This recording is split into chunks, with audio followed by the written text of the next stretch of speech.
Welcome to Voices from the Abyss. If you're listening tonight, you're not alone. Beneath every stretch of open water, there are depths we've never seen and things we've never discovered. Tonight's story begins in complete darkness, miles below the surface, where something ancient is still moving. So settle in, get comfortable, and listen closely, because far below you, something is awake. Most divers will tell you the ocean isn't what scares them. It's the things they can't explain. A compass that suddenly stops making sense. A light where no light should be. The feeling that something is moving through the dark, just beyond the edge of visibility. Tonight's story is called The Water Between. Joel had spent 30 years learning that there were only two places his older brother was truly comfortable: underwater and explaining why everyone else was wrong. The second one was happening currently. Noah! I know. You don't know. Noah adjusted the strap on his buoyancy compensator and glanced up from the dive bench. You're about to tell me that the fish I identified was a grouper. Joel pointed at him. See? It was a giant sea bass, which is a sea bass. Joel sighed. You do this because you enjoy hurting me. The captain laughed from the helm. Noah, one day I'm gonna throw you overboard. You say that before every dive. And yet you're still alive. Noah tightened the last buckle. Statistically, that suggests your methods are ineffective. The captain laughed harder. Joel pointed towards the ocean. Go, into the sea, be with your people. Fish aren't my people. You know what? Close enough. The boat drifted above a deep offshore wall, nearly 20 miles from land.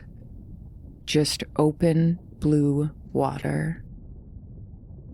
A wall dropped beneath them, sheer and dark, disappearing into depths neither of them had any business visiting. It was one of Noah's favorite dive sites. Not because there was much to see, because there wasn't. The emptiness fascinated him. Joel thought that was mildly concerning. Plan? Joel asked. Descend to 26 meters, follow the wall south, maintain visual contact, turn at 100 bar or 30 minutes, surface together. Joel nodded. I ask every time because I care. And because you don't trust me? Joel grinned. That was sarcasm. I know that one. The captain gave them the signal. Joel looked at his brother one last time. Stay where I can see you. Noah rolled his eyes. I'm 32. You'll always be 12. That's not how time works. I know. Then they stepped backwards into the sea. The first part of the dive was beautiful. Sunlight filtered through clear blue water. The wall stretched beside them like an underwater cliff face. Small fish darted through the cracks in coral. Joel loved diving. He hated the drop. The endless blue beyond the wall always felt wrong to him, like the world simply stopped beyond it. Noah loved it. Of course he did. Everything was normal. Everything was good. At first. The current found them about 20 minutes into the dive. Not strong enough to alarm them. Just strong enough to pull them away from the wall. At first, it was an annoyance. Then Joel looked back and realized the wall was gone. Only blue remained. Then darker blue. Then something that wasn't quite black. Noah noticed at first. He pointed upward. The sunlight seemed thinner than it should have been. Joel checked his depth. 28 meters. Too shallow for darkness like that. Then Noah pointed at Joel's compass. The needle wasn't spinning wildly, but it was turning, slowly, deliberately, one complete rotation every 4 seconds. Joel tapped the glass. Noah shook his head. Broken things don't usually break like that. Then Noah pointed into open water. A distant white light hovered in the darkness. Small, motionless, watching.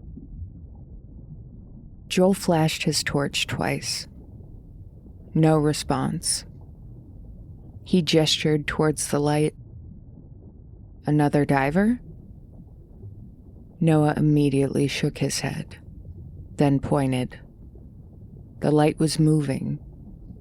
Not closer, not further. It was rotating. One complete circle every 4 seconds. The same as the compass. The same as the current. The same as...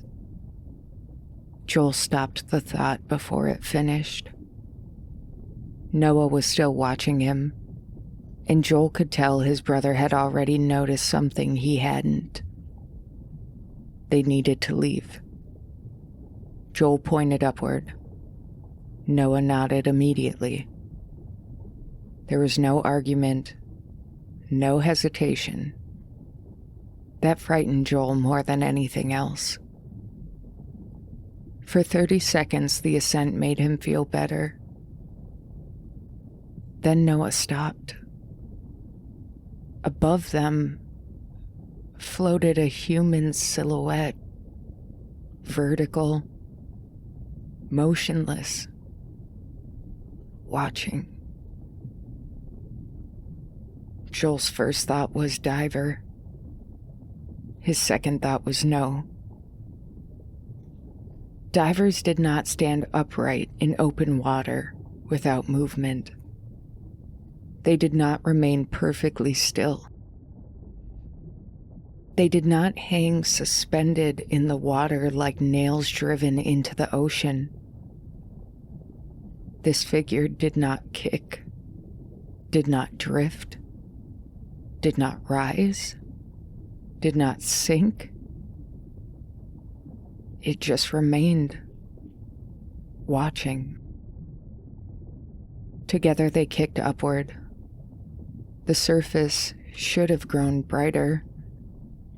Instead, the water grew darker. Joel checked his gauge. 29 meters. He blinked. That wasn't possible. They had been ascending. He checked again. 31. The number stared back at him. Joel looked at his bubbles. They drifted sideways, then slowly downward. The realization hit him all at once. They didn't know where the surface was anymore. They weren't swimming toward daylight. They were swimming in a direction they hoped was daylight. And the ocean wasn't correcting them. For the first time since entering the water, Noah looked afraid.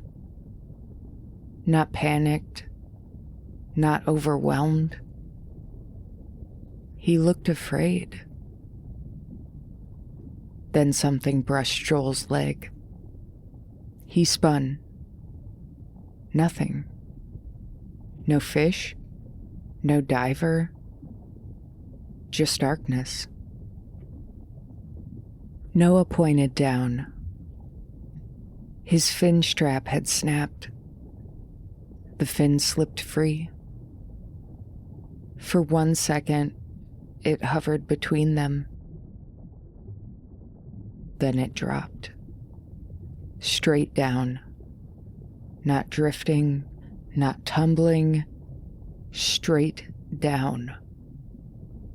Joel lunged. Noah grabbed him. Hard.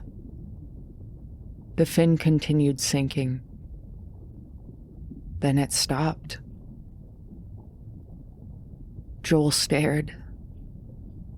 It hung motionless in the dark. Then it moved sideways. Slowly and deliberately, like something had taken it. Noah pointed beyond it. Joel raised his torch. Nothing. Noah pointed again. Look. Joel squinted. For less than a second, the darkness shifted. Not movement, a correction. As if something standing there had leaned out of sight. Every muscle in Joel's body tightened. Then Noah did something Joel had never seen him do underwater. He spoke. A muffled sound through his regulator. Joel. Noah pointed towards the light, then made a stillness gesture. Waiting. Joel frowned. Noah repeated it. The light continued its slow rotation. 4 seconds. Again. 4 seconds. Noah pointed toward where the fin had disappeared. Waiting. Joel understood enough. Whatever was in the dark wasn't chasing them. It was waiting. And that was worse. Joel grabbed Noah's shoulder. Look at me. Noah did. Joel pointed upward, then to himself, then to Noah. Together. Noah nodded. Together. They kicked. The darkness deepened until Joel could no longer see the surface, could barely see his own hands. Only Noah's mask remained inside the narrow cone of his torch. Stay where I can see you. The joke suddenly wasn't funny anymore. Noah's eyes flicked past him. Joel turned. The silhouette was still there. Closer now. Not moving, not drifting. Just watching. For one terrible moment, he thought he saw another farther away. Then the darkness shifted, and he couldn't tell what was real anymore.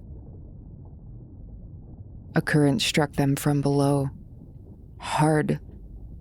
The world rolled sideways. Joel lost his grip on Noah.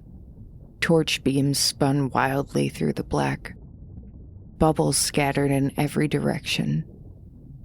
Joel slammed into something. Not a rock, not a body, but something soft, like water, with extra density. He recoiled, his torch flickered, and Noah was gone. Panic obliterated everything. Joel spun. Noah? Noah? Noah! Nothing. Then he saw a flash of yellow. Noah's mask, just beyond the light, drifting backward, one hand reaching towards him. Joel kicked hard. Noah wasn't struggling. He looked calm, focused, observing. Even now. Joel reached. Their fingertips almost touched. Then Noah stopped moving. As if something behind him had taken hold of his tank. Noah's eyes shifted past Joel, towards something Joel couldn't see. His mouth moved around the regulator. No sound reached him. But Joel knew what he'd said, because Noah said it slowly, carefully, like he wanted Joel to understand. It's waiting. Then Noah was pulled back into the darkness, and the light swallowed him. They searched for 3 days, and they found nothing. No body, no tank, no mask, no fin. Officially, Noah was listed as presumed drowned following a diving accident. Joel stopped diving altogether. He sold his gear, all except one thing. The dive camera. It sat untouched for 4 years. He told himself he'd kept it because it was evidence. Then, because it was Noah's last dive. But the truth was much simpler. He was afraid of what it might show. 4 years later, on a rainy Thursday night, Joel finally watched it. The first 20 minutes were ordinary, painfully ordinary. The fish argument, the wall, the sunlight, a normal dive. Then the current found them. The wall vanished, the visibility changed, and Joel watched Noah begin noticing things. He watched Noah look upward before anything seemed wrong. He watched Noah notice the compass first, the light first, the darkness first. Joel leaned closer. The footage continued, There was the broken fin strap, the fin slipping free, Joel lunging after it, Noah stopping him, the fin sinking, stopping, then moving sideways, carried. Joel replayed the moment 3 times. "What took it?" he whispered. No answer came from the empty apartment. The footage continued. Each time Noah pointed into the darkness, the camera had captured a few frames beyond him. Joel brightened the image. He increased the contrast and sharpened the edges. There. A shape. Barely visible. Vertical. Human. Standing in open water. Watching. He found another timestamp. There it was again. Same distance. Same posture. The entire dive. It was always there. Always just far enough away to dismiss. Always close enough that Noah had seen it. Joel covered his mouth with one hand. "You saw it first." His voice broke on the last word. The final minutes of the footage were nearly unwatchable. Torchlight smeared across black water. Bubbles filled the frame. Joel slowed the playback, frame by frame. There was Noah, his hand reaching, their fingertips inches apart, the shape behind him. Joel enhanced the image as much as the software allowed. Not enough to see a face or to understand what it was, but enough to see the outline. A figure standing in the dark, one hand closed around Noah's tank, and on one foot, a single dive fin. Noah's missing fin. Attached wrong. Strapped to something that did not need it. The video ended 3 seconds later. For years, Joel believed that the worst part of losing Noah was not knowing what had happened to him. He learned later that wasn't true. The worst part was realizing that all those years, he had thought he was the one protecting his older brother. In the end, it had been the other way around.